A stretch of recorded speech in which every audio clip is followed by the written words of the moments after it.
ఈరోజు ఎల్లారెడ్డి నియోజకవర్గం వెనుకబడిన నియోజకవర్గం అంటూ ఒక గుర్తింపు ఉంది. దానిలో భాగంగానే గత ప్రభుత్వంలో గౌరవ ముఖ్యమంత్రి కేసీఆర్ గారు ఎల్లారెడ్డి నియోజకవర్గాన్ని అభివృద్ధి చేసేందుకు ఎన్నో అభివృద్ధి కార్యక్రమాలు చేశారు. దానిలో భాగంగానే నియోజకవర్గంలోనే అతిపెద్దదైనటువంటి నాగిరెడ్డిపేట మండల్ మాల్తుమేదలో వ్యవసాయ పాలిటెక్నిక్ కాలేజీని మంజూరు చేసి ఒక విప్లవాత్మకమైన నిర్ణయం తీసుకుని ఎల్లారెడ్డిని అభివృద్ధి పథంలోకి పయనించే విధంగా చర్యలు తీసుకున్నారు.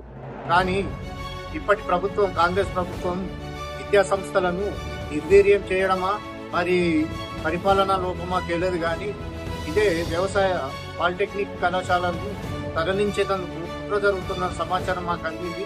దీనిపైన మేము చెప్పదలుచుకున్నది ఏంటంటే అభివృద్ధి చేయకుండా సరే, కానీ ఉన్న అభివృద్ధిని వెనుకబడేందుకు ప్రయత్నాలు చేయొద్దని నేను తెలియజేస్తా ఉన్నాం.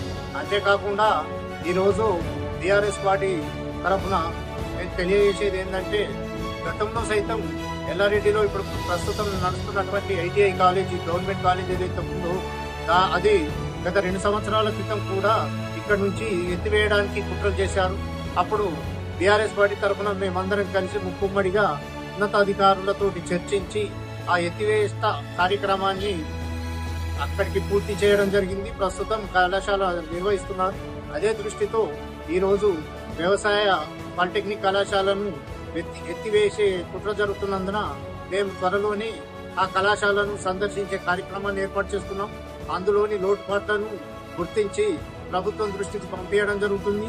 అయినా కూడా ప్రభుత్వం స్పందించకపోతే భారీ ఎత్తున ఉద్యమించైనా సరే ఆ వ్యవసాయ పాలిటెక్నిక్ కళాశాలను మేము ఎక్కడికి పోకుండా అడ్డుకుంటామని ఈ సందర్భంగా తెలియజేస్తున్నాం.